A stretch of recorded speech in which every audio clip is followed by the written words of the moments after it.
আমি 10 কোটি টাকা নিয়ে গিয়েছি, 10 কোটি টাকা নিয়ে গিয়েছি। এখন দেখেন কনসেন্ট কিভাবে ম্যানুফ্যাকচার হয়। প্রথম আলো নিউজ করেছে যে হাসনাত আবদুল্লাহ 10 কোটি টাকা নিয়ে গিয়েছে এবং আসিফ মাহমুদ 15 কোটি টাকা নিয়ে গিয়েছে। এখন দেখেন এটা শুনতে কি মনে হয় যে টাকাটা মনে হয় আমরা নিয়ে গিয়ে আমরা পকেটে স্টোর করছি, অথচ প্রত্যেকটা প্রকল্প মানে এই যে ধরেন প্রত্যেকটা প্রকল্প মানে যদি ধরি আমি এই প্রকল্পটা, এটা কিভাবে টাকাটা দেওয়া হয়, টাকাটা দেওয়া হয় ফর এক্সাম্পল এই যেমন চান্দিনা উপজেলাধীন জোয়াব উত্তর বাজার থেকে ইসমাইল মেম্বার বাড়ি পর্যন্ত এখানে 2.5 লক্ষ টাকার একটা কাজ দেওয়া হয়েছে। ঠিক একইভাবে মাল্টিপল প্রজেক্টের মাধ্যমে আমি সবগুলো হিসাব করলাম, হিসাব করে আমি দেখলাম আপনার ওই ফাইলটা কোথায় রুমান, ওই যে আমরা একটু আগে ফাইলটা ইয়া করলাম, ওই যে তোমাকে কোথায় মাল্টিপল প্রজেক্টের মাধ্যমে উনি আমাকে বললেন যে এক ভদ্রলোক মানে ওনাকে বসানো হয়েছে, মানে he doesn't deserve two B mentioned. কই আমি দেখি ইয়াটা, ওকে আমি দেখলাম যে এখানে ওকে ফাইন টোটাল আমাকে বলা হয়েছে আমি 10 কোটি টাকা নিয়েছি। ওকে একটু নিচে আসো তো, একটু নিচে আসো।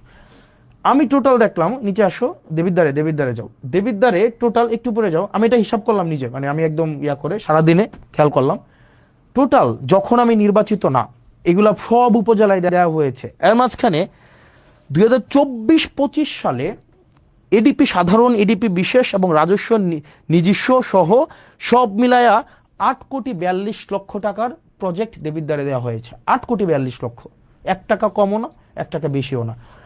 প্রজেক্ট দেওয়া হয়েছে কয়টা খাতে? 148টা খাতে, 148টা খাতে প্রজেক্ট দেওয়া হয়েছে। এর মাঝখানে কোনো প্রজেক্ট ইটেন্ডারে আছে, কোনো প্রজেক্ট হচ্ছে এর মাঝখানে আপনার হচ্ছে ফার্স্ট বিল নেওয়া হয়েছে, কোনো প্রজেক্টের ওয়ার্ক অর্ডার দেওয়া হয়েছে, কোনো প্রজেক্ট কমপ্লিট, একটা প্রজেক্ট তো পূর্ণাঙ্গ কমপ্লিট হয় নাই। আমি খোঁজ নিয়ে দেখলাম আপনার হচ্ছে কোন প্রজেক্ট কি অবস্থায় আছে, এটা কিন্তু আপনার অনলাইনে গেলে আপনারা দেখবেন, মানে অনলাইনে সার্চ করলে এটা পাওয়া যায়। অথচ গত 2টা দিন মিডিয়া ট্রায়াল চালানো হলো, আমরা টাকা নিয়ে গিয়েছি। এবার আসেন কোন প্রজেক্ট, 148টা প্রজেক্ট আমি আলাদা করছি।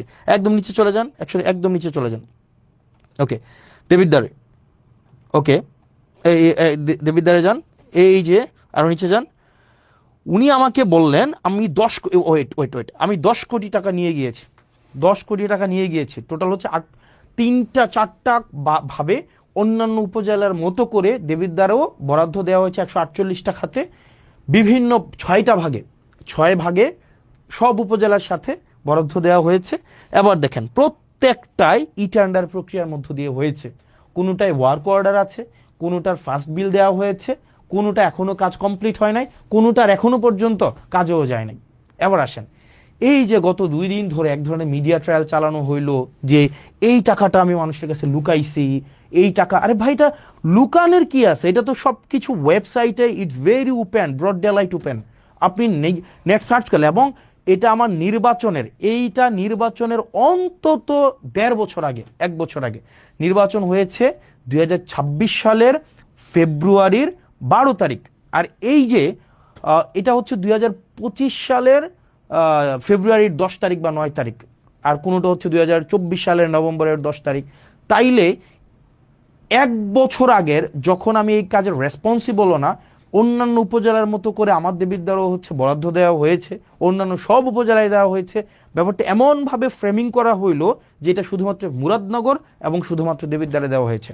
আপনাদের যদি চর্মচক্ষু থাকে এবং একটু জ্ঞান বুদ্ধি থাকে, যারা প্রপাগান্ডা করেছেন, আপনারা শুধুমাত্র নেটে সার্চ করলেই আপনার এই জিনিসটা স্পষ্ট চলে আসে, এবং কোন অর্থ কোন খাতে কয় টাকা গিয়েছে এবং এটা কোন প্রক্রিয়ায় গিয়েছে, এটা কি ব্যক্তির হাতে টাকা দিয়েছে নাকি হচ্ছে এই টাকা ইটেন্ডার প্রক্রিয়ার মধ্য দিয়ে গিয়েছে, এই টাকা কে হচ্ছে খরচ করবে, একটা পয়সা এই ক্ষেত্রে এমপি বা স্থানীয় সরকারের কারো কোনো সংশ্লিষ্টতা নেই, নো ওয়ান, অ্যাবসলিউট জিরো, কারোর সাথে কোনো সম্পৃক্ততা নেই।